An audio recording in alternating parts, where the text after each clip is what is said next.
What's going on, guys? Just the other day, the good folk over at FATORK, I hope it's FATORK or FATORK, I'm honestly not entirely sure, they reached out to me and they asked if I would like to check out their miniature DLP projector. And of course, I said, that sounds like a lovely time. I said, sure. They sent it over. Let's go over some of these specifications here very, very quickly. We're looking at about $199 for this quite small little projector. I love the fact that it has a rechargeable battery, so you can charge this thing up, take it wherever, set it up, point it at a wall if you have to, and watch some content that way. If we scroll down here, it does say that it's supporting 1080p resolution, but the display resolution is 854 by 480. We'll check out and see exactly how that's going to look. They're claiming 114 inches, 10 to 100 inch recommended at a distance of 1.64 feet up to 9.85 feet, which I'm a little bit skeptical of simply because this thing is only 150 ANSI lumens. We're going to test this stuff out. I'm not going to sit here and like dive super deep into what, this means, ANSI lumens and all this stuff. We're just going to actually test it out. I'm going to show you the distance and the size and the brightness, and you can make your own determination based on that. Now, this thing does not actually have like Android TV or anything like that built in, so you're going to be basically casting things from other devices, or you're going to be plugging something into the back of it. Even still, 1,000 reviews, 4.2 stars. So I figured this thing might be pretty decent. It has arrived here in my studio. We're going to unbox it now and go from there.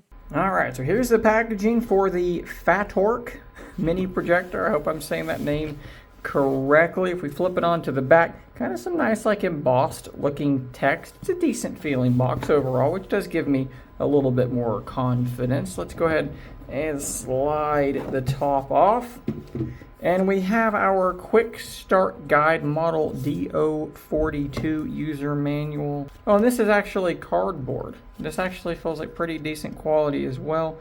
12-month warranty, that's good to see. We'll set the user manual and the paperwork aside. There is the projector itself. Ooh. I'm not sure what I was expecting in terms of the size, but that's a decent size. And I actually like this kind of orange color thing going on here. It's that's kind of cool. Let's set this aside and see what else is in here really quickly. So inside this little side box, we have a power adapter, and it is a barrel plug. Probably needs a decent amount of power to run, so that's not necessarily shocking. On this side, we have a remote. We'll look at that a little bit more here in just a second, as well as HDMI and then a tripod. All right, so this is the controller here, pretty standard fare, power, mute, volume up and down, menu, home, and then back.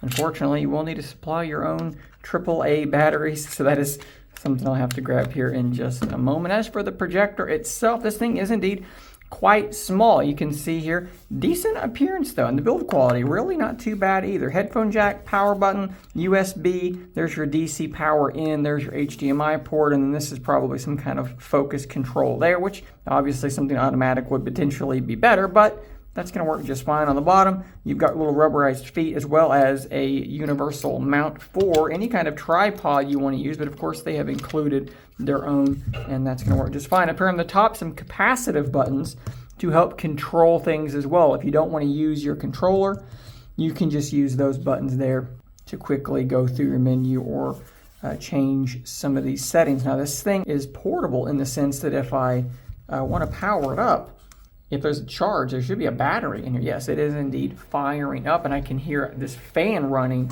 back here in the back already to kind of help keep things warm. I can actually feel the fan. So now what we need to do, let's power this thing up and let's get it set up. All right, so for this first little test, I have got us set up on a much larger tripod so that I can actually have it lined up with my projector screen. And as you can see here, for an input, I have attached a Google Chromecast, and I've plugged in the USB port there for power. So let's go ahead and fire this thing up. Lights have come on. Maybe you can hear the fan out the back there now. There is our picture. We'll pause for just a moment until we are in the operating system, which does not take long at all. All right, so first thing I want to kind of let you know is what kind of distance we're talking about here. So we're looking at about an arm's length away from the screen, so maybe just a couple of feet. And at that distance, it's definitely fairly bright. Let's get up nice and close here, and you can see how it's doing actually with focusing, using that little dial to get things about where I can get them. Your options here are relatively limited. DLNA, iOS Cast, and then Android Miracast. Now, Android Miracast, that's a little bit unfortunate because not all devices will support that, which is why I have gone for the Chromecast. Let's go ahead and go down to HDMI. We're going to select that, and hopefully the Chromecast has fired up, and it indeed has. We have a better look here at sort of some of the colors. It's relatively bright in this room, nothing too crazy. Might be asking a bit much for this thing. So let's actually lower the lights really quickly and we'll get a better look at this.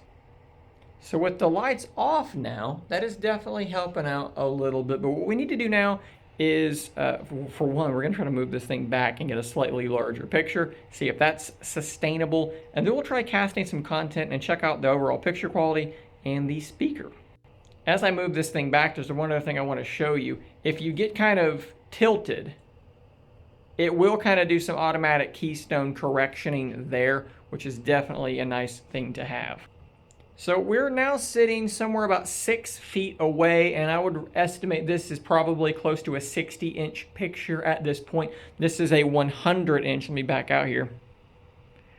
This is a 100-inch projector screen, so if you quartered it off, it would be about 50 inches. This looks to be a bit bigger than a quarter, so we're going to guesstimate that it's somewhere around 60 inches, give or take.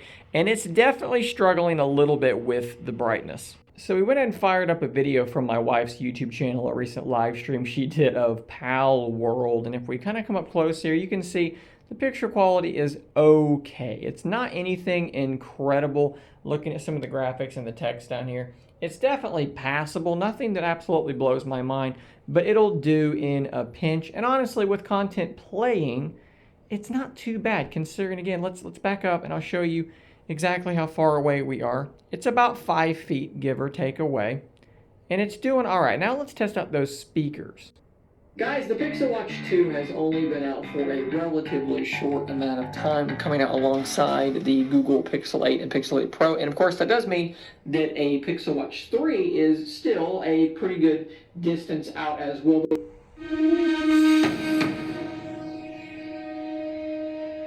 Time is a funny thing. The past, the future. So a couple of things I want to quickly point out there. One, the speaker is louder than I thought it was going to be. Now, it does tend to distort a little bit when it is absolutely maxed out, as you could probably hear most clearly when I was playing a video of myself. When I switched over to the trailer for the Netflix Avatar television show that is upcoming, there were a couple of things you should probably have noticed. One, it was extraordinarily dim in that opening section, which is quite dark. So if you're watching content that is already a bit dark, good luck watching it on this thing at any distance. Now, if it were pitch black in that room, which it was not, there's some light coming from outside the doors there to the living room, it might have been considerably better. But again, you're going to have to be in a pitch dark area if you're going to have a screen that large. They said 100 inches. Well, that's a 100-inch screen. If I backed up to get to that size, almost anything I was going to put on was going to be too dim for me to personally want to watch. Again, unless you are in an absolutely pitch dark room, which most people are not going to want to watch television in. I would say you're probably in a better place if you're shooting for 40 to 50 inches in a room that was about as dark as the room I was in. I think most content is going to be passable in that scenario. So just for a little added context, what you're looking at now is the exact same video being played at enough distance to be that full 100 inches. Now this is on a projector that is 810 ANSI lumens. This is the Nebula Cosmos 1080p. Obviously, this is a much more expensive projector. It's $600 instead of the $200 that you're getting for this little portable one. But again, I thought that would be a good little bit of maybe context. You can also see the difference in sharpness, hopefully, as well, because this is truly 1080p, whereas the one from FATORK it says it's 1080p, but if you scroll down, display resolution is actually closer to 854 by 480. Now, the operating system that this thing runs is pretty straightforward, pretty basic, not a whole lot to talk about, but I will jump into the settings and kind of show you what's going on there real quick. Let's jump into that now. Network, Bluetooth, input signal, display, audio. Let's go down here to display. And we are on high bright, which is exactly where we would want to be for something like this because it's not super, super bright. So I can't imagine, yeah, that's not going to be something you're going to want to leave turned off. Maybe it's pitch black and you're shooting a small area like this and you want to save some battery. You can do that auto keystone correction. You can see that was on. You do have manual keystone correcting. Let's jump into that. Well, I guess we got to turn that off first. And then we do have the ability to basically pick a corner and then move things around. Let's go back and we'll turn auto back on because it's doing a pretty good job actually. Screen scaling and of course projector mode. You can go between front, rear, all those different options are there, which is nice to see. Under audio, you can turn off the sound effects, and then under general, what was under there? You can change the device name. Overall, the settings are pretty straightforward, pretty basic stuff. All right, so kind of wrapping this thing up here. For $200, do I think that this thing makes any sense? I wish it had some sort of Android TV functionality built in so that I didn't need to have something with me.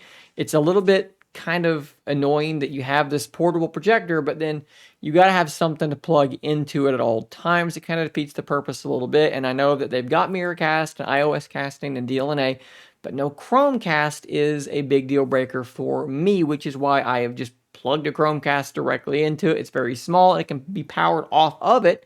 So that's nice. Maybe that's your solution is you spend another $30 to just get a Chromecast and just run that, have that plugged into the back of it at all times. About 2.5 hours of battery life is what they're citing, and that seems to be pretty on point for me as well in my testing. I do think having something like this that's not super expensive to throw into a bag and take with you, maybe you're out on a camping trip or something like that, I think it might be a really fun tool for like your kids as well. Maybe they're having like a slumber party or something and they want to, lay down and put a movie on the ceiling or something like that and turn all the lights out. There's some fun things you could definitely do with a small projector like this. I think the audio is pretty good. Don't maybe push it all the way to the max because it will distort, but pretty decent bass, pretty good loudness, kind of surprised me. Picture quality is mid-range. I've reviewed another projector that was in this ballpark, and it's right there with it. That's about what you're going to get in this general price range. In fact, the other one I reviewed was actually more expensive than this, so this is actually a step in the right direction. And that one, I don't think had a built-in battery either. So there are, like I said, some things to like here. You just gotta know what you're getting when you're buying this thing, what you're getting yourself into. You're not getting like a pro-grade projector. You're getting a small, inexpensive, portable projector. And if you understand all that, this thing could genuinely make some pretty good sense. Guys, I'm going to drop an affiliate link in the description down below, which means if you click it and you make a purchase, I will earn commission off of that. So if you want to buy this thing, that's a great way to help support the channel, or click the link and buy whatever else you want to buy, and that will also help support the channel. Big shout out and thanks to FATORK for sending this thing over for me to review. I do appreciate it. As usual, no money changed hands for the production of this review, and they are seeing this review at the exact same time as you are. Thanks for watching. Subscribe for more content like this, and until next time, stay nerdy, my friends.